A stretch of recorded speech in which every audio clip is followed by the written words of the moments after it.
రవీంద్రరావు గారు ఏం చేయబోతున్నారు? నోటీస్ అయితే అందుకున్నారు, మరి విచారణకు వస్తారా రారా? ఎందుకంటే సంతోష్ రావు, హరీష్ రావు, కేటీఆర్ అందరూ వచ్చారు. మరి కేసీఆర్ కూడా ఈ నోటీస్ ప్రకారం ఎక్కడికి రమ్మంటారు, వస్తారా రారా, ఇవన్నీ చర్చ. ఎందుకంటే మీరు పార్టీ జనరల్ సెక్రటరీ కూడా, మీకు కొంత సమాచారం కూడా ఉండాలి దీనిపైన.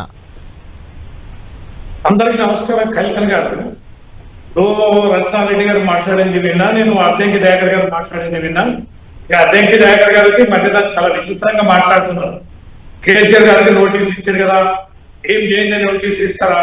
నోటీస్ అంటే నోటీస్ ఇస్తేనే క్రైమ్ చేసినట్ట, అంటే క్రైమ్ చేసిందా నోటీస్ ఇచ్చిందా? అంటే వారు మరీ ఏంటంటే ఒక సీక్వెన్స్ మనం చూడాలి.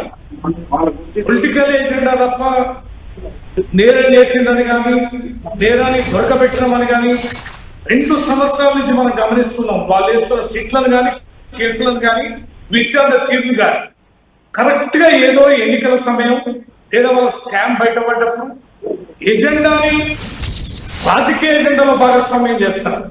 ఎన్నికల ముందు క్యారెక్టర్ అసాసినేషన్ చేశారు. అంటే విపరీతంగా కేసీఆర్ గారి కుటుంబం పైన, వారిపైన విపరీతమైనటువంటి మరకలు అంటించి ఎన్నికల్లో విజయం సాధించారు. బీఆర్ఎస్ ఏదో పతనమైతే అనుకున్నారు, కుటుంబం ఏదో చిత్తూరే బుద్ధి, ఈ అవినీతి ప్రకంపనలు ఇక అడ్డంగా దొరికిపోతారు, లోపలేద్దామని కమిషన్లు వేశారు. కాళేశ్వరం కమిషన్ లో ఏం తేలలే, బెక్క ముఖం వేసారు. విద్యుత్ కమిషన్ ఇంకా దాచిపెట్టారు, బయటికి రాలే. ఈ కరెన్సీ తీసి లోపలేస్తాం, అయ్యిపోయింది, ఇంత దుర్వినియోగం అన్నారు, అది తుంగలు దొక్కిరు. ఇక ఇప్పుడేంటంటే మున్సిపల్ ఎన్నికలు వచ్చినాయి, రేపు నామినేషన్ లాస్ట్ డేట్, డైవర్షన్ చేయాలి. గుర్తుతో జరిగే ఎన్నిక, మన సర్పంచ్ ఎన్నికల్లో చెంప చెల్లు అనిపించిండ్రు. 40% ఆ సర్పంచ్ మేము గెలుచుకోగలిగినాము. ఈ దిమ్మ తిరిగే ఘటనల నుంచి బయటపడేందుకు కేసీఆర్ గారిని నోటీసు.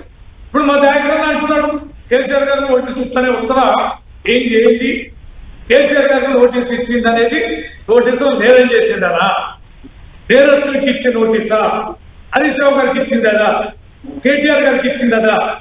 నోటీసులు ఎన్ని ఇచ్చారు, ఎన్నిటికి మేము హాజరైంది, ఎన్నిటితో ప్రూవ్ అయింది. వీరు ఎన్నికల ముందు కూడా ప్రగతి భవనం, ప్రగతిలో దొరల గడి, ఇనుప కంచెలు బద్దలు కొడతాం, ఆ బద్దలు కొట్టి రేవంత్ రెడ్డి ఉంటున్నాడు. అలా రేవంత్ రెడ్డి గారు ప్రగతి భవన్లు అందుబాటులో ఉన్నారా? బంగారం కుర్చీలు ఉన్నాయి, బుల్లెట్ ప్రూఫ్లు ఉన్నాయి. అవి ఇప్పుడు ఉన్నారు కదా బట్టి గారు, చెప్పమన్నారా అండి? ఎంత అసాసినేషన్ చేశారు, దాన్ని ప్రూవ్ చేయాలి. ఇచ్చిన హామీలను అమలుపరచలేకపోతున్నారు, సంపదను సృష్టించలేకపోతున్నారు, ప్రజల వ్యతిరేకతని నివారించాలి. బీజేపీలు ఎవరైనా